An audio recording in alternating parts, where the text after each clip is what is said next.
A Estátua da Liberdade foi atingida por 4 raios em uma levada só. Parece um efeito especial de um filme, mas não é não. A estátua é como se fosse um enorme e elegante para-raios, feita de cobre, é material condutor para as descargas elétricas.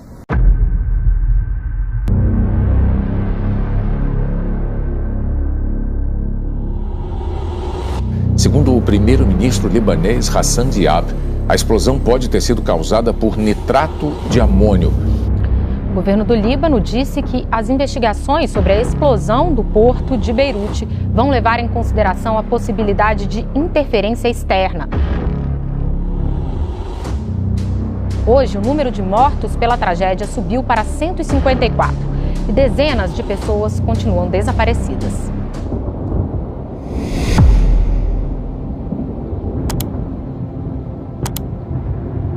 Agora, o Líbano declarou o estado de emergência por 2 semanas por conta da explosão na zona portuária de Beirute. Mais da metade da capital libanesa está danificada. A quarta-feira começou com a busca de sobreviventes.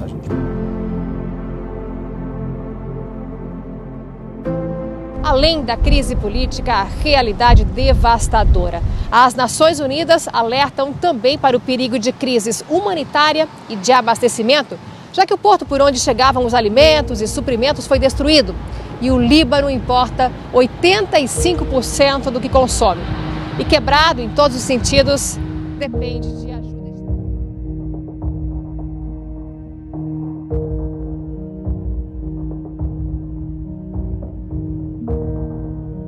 Protestos contra a crise econômica ocorreram agora à noite no Líbano.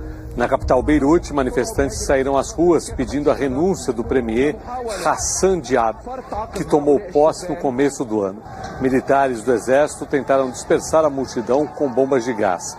A pandemia do coronavírus prejudicou a já combalida economia libanesa. 1 em cada 3 pessoas está sem emprego. O Líbano, que negocia um plano de socorro com o FMI, sofre a mais grave crise fiscal desde o fim da Guerra Civil, em 1990. Not deploy one soldier or one policeman to help us to remove the bodies from under the rubble. Did not help us for 5 days, not remove one old woman from any building, any stone, and here they are. We gonna kill them. We wanna kill them. We want. They destroyed our Beirut. This is ours. As the gas choked through the city, a burning sense of righteous anger brought more and more people onto the streets, determined to reach the Parliament building. A symbol of the rottenness at the heart of this country. Milhares de pessoas protestaram em Jerusalém contra o primeiro-ministro de Israel, Benjamin Netanyahu. Ele é acusado de corrupção, fraude e quebra de confiança. Os manifestantes dizem que querem preservar a democracia em Israel e exigem a renúncia do primeiro-ministro. O julgamento de um dos processos movidos contra o premier será retomado no próximo domingo. O protesto começou pacífico em frente à casa de Netanyahu, mas com a chegada da polícia, os manifestantes atearam fogo em lixeiras. A polícia usou canhões de água para dispersar o protesto. As urnas da eleição presidencial em Belarus já estão abertas e o presidente Alexander Lukashenko, que está no poder desde 1994, é um dos candidatos. Milhares de pessoas saíram às ruas da capital Minsk e de outras grandes cidades do país para protestar contra os resultados preliminares das eleições presidenciais, que dão uma vitória esmagadora a Lukashenko, que será assim reeleito para um 6º mandato. A forma autoritária com que Lukashenko tem gerido a Bielorrússia desde que tomou posse em 1994 já levou o país a ser apelidado de última ditadura da Europa.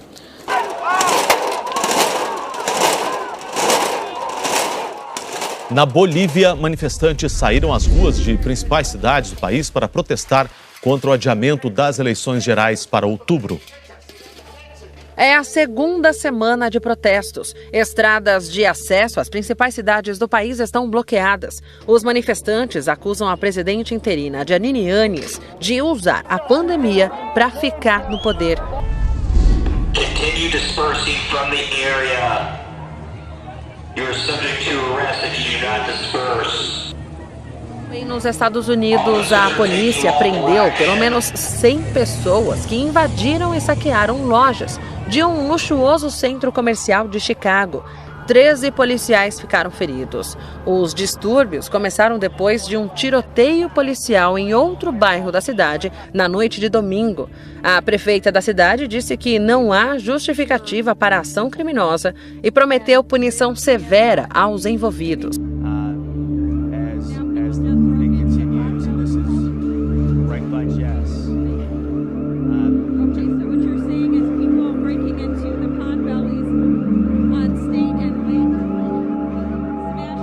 A imprensa fez imagens e as pessoas dentro das lojas roubando as coisas. É simplesmente assustador.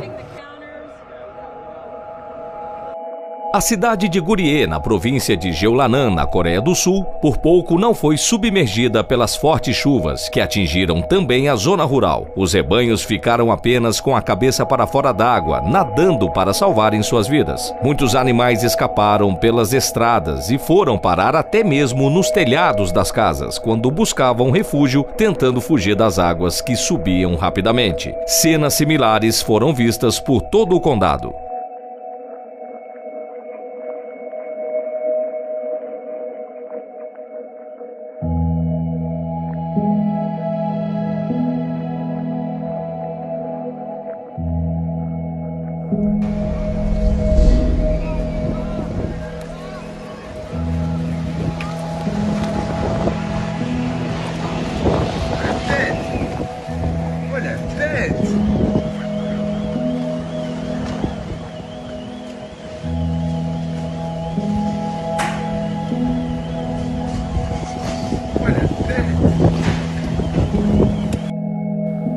Um vulcão entrou em erupção hoje na Indonésia, mas felizmente ninguém ficou ferido.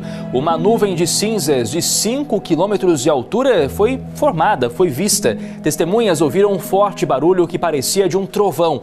Moradores e turistas são obrigados a manter distância de mais de 3 quilômetros do vulcão e a usar máscaras para minimizar os efeitos das cinzas. 30 mil pessoas tiveram que sair de casa e a região está em alerta.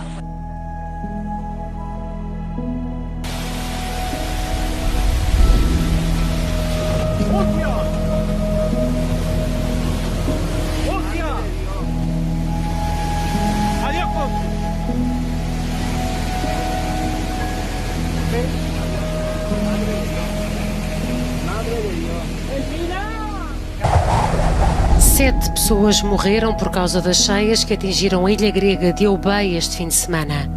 As inundações começaram de forma repentina e surpreenderam os habitantes. A tempestade Thalia inundou a ilha de Eubea, segunda maior da Grécia. Os moradores foram surpreendidos pela inundação no meio da noite. Os hospitais estão em estado de alerta. Dezenas de pessoas foram evacuadas, algumas por helicóptero, e várias estradas ficaram bloqueadas pela lama e pelos escombros arrastados pelas inundações. Os bombeiros receberam centenas de chamadas para retirar a água do E o furacão Isaías atingiu o estado da Carolina do Norte no fim da noite de ontem, com ventos de até 140 km por hora. Derrubou árvores e deixou 150 mil pessoas sem luz. Depois perdeu força e agora é uma tempestade tropical. A maré subiu e a água invadiu várias casas em regiões costeiras. O estado da Carolina do Sul também está em alerta para enchentes por causa da passagem do Isaías. Antes de chegar aos Estados Unidos, Isaías matou 2 pessoas na República Dominicana.